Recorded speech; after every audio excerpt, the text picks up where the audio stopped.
Hey, How you doing? very good. Can you tell me more about the MOBA tech? That's like the key element of the Rise of Tomb Raider. How do you work with this technology, and how did you create the Lara Croft today? We completely rewrote our technology for facial animation. And that started with going from a bones-driven system to a blend-shape-driven system. What that means is Camu, our lead character artist, could sculpt every single shape that Lara Croft makes in her face, or any character makes on their face. In addition to those broad shapes, we can sculpt in the wrinkles and the pinches to make sure the underlying muscle structure was coming through. And once you have that, then when you go to the motion capture studio, digital domain, and you work with a Camilla Luddington, you're able to capture those nuances of her face with thousands of points of data that come when they splatter the paint on, and that is then processed to create the motion that you see on her face in the trailer that we showed, or the gameplay that we showed earlier today. Do you draw inspiration from the actor's performance beyond purely the motion capture data? We use motion capture data as the primary source of inspiration, but ultimately whatever motion that goes onto Lara has to feel like Lara Croft. Sometimes Camilla will do something that looks beautifully on her and does not look so good on the model, and then our animators will have to go in and make an adjustment. And there's always a Lara-ness we talk about, and that comes down to the shape of her lip. We always have to maintain that M shape on her lip whenever possible. She stops looking like her.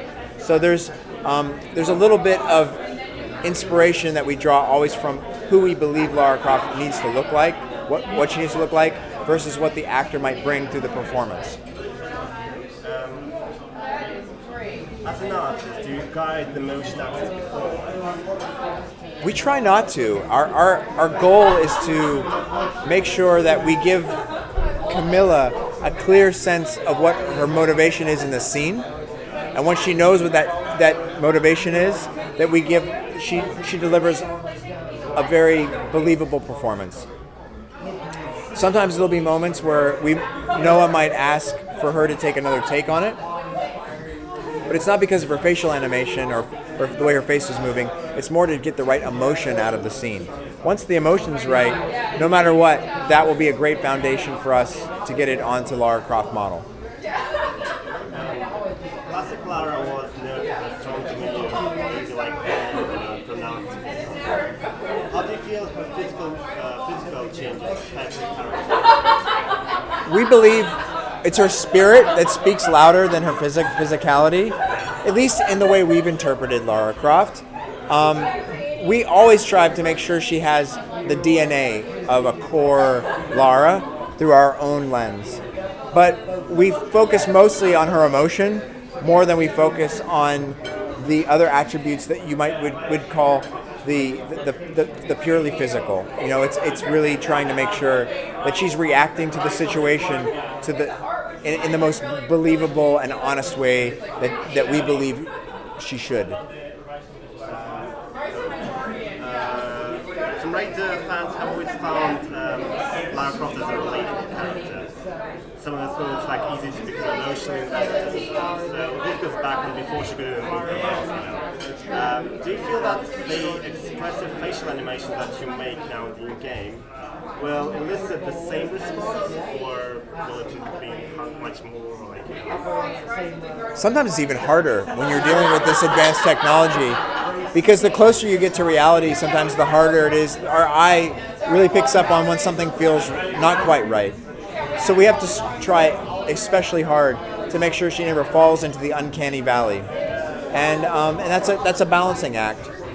But because Lara is no one actor, because she's a composite and an artistically created model, even though she is more realistic and more believable, we believe that we've been able to protect her from that uncanny valley and get a truly believable performance out of a CG character. Yep. That's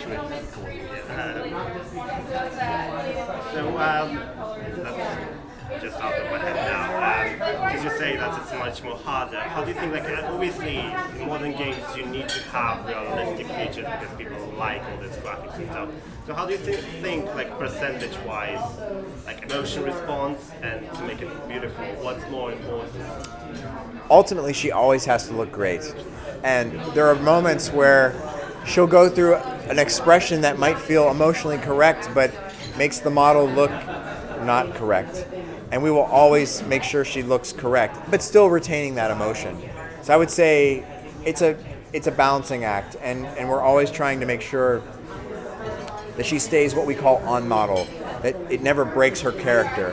And as soon as it does, then we'll have an animator like Brandon Fernandez, our amazing animation director, go in there and say, all right, Brandon, make this more Lara-like.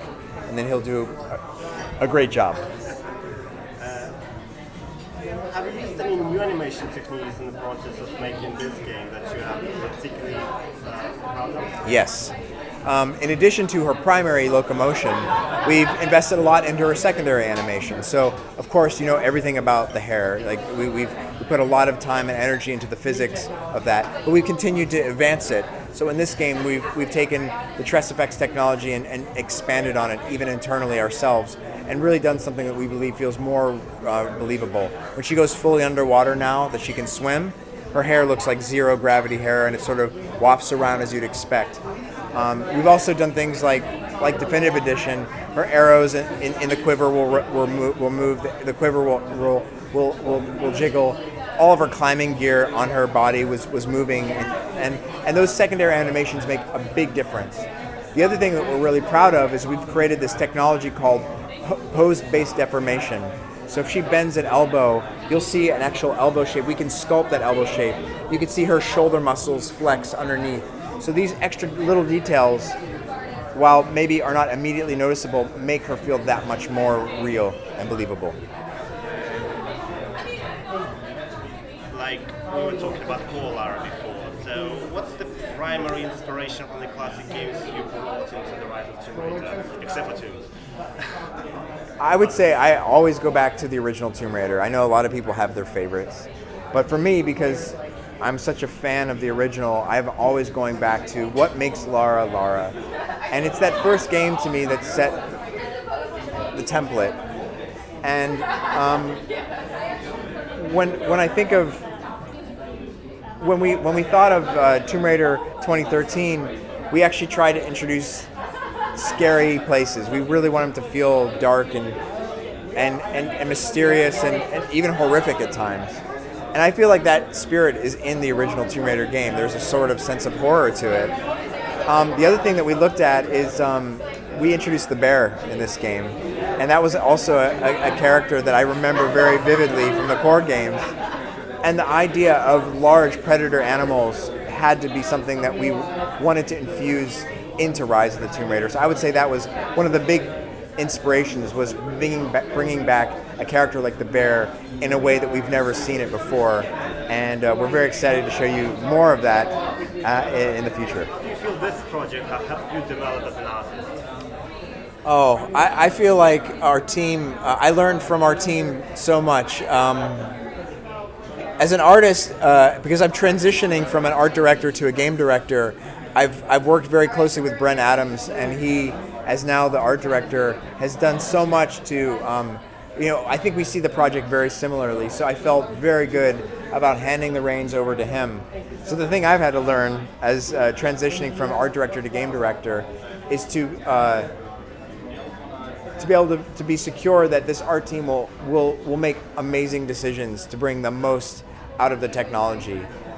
Because I did it in midstream, I tried to make sure through the technical artists that we were pushing our technology as far as possible to give the artists the tools to make an amazing new looking game with a brand new lighting technology, brand new skin shaders, new facial animation system. It goes on and on and on. Volumetric lights, things that will make the world feel much, much more believable. I use that word a lot. The world feels like a place you could visit, like if you were going on an adventure somewhere. So how do you feel new animation technology will be used in Tomb Raider's future? I believe the goal for us in animation is to make more of what we call living Lara, which are situational animations that make her feel more connected to the world. We introduce a little bit of that with our snow technology. You see her wading through the snow. She feels like there's a struggle and an effort that goes into that. So as much as possible, we're trying to make Lara feel seamlessly integrated to her environment, feeling never seeing a pop or a transition.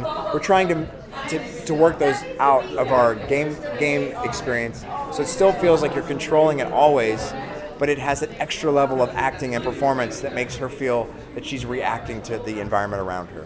Privet, Lara Croft, .ru. Thank you very much.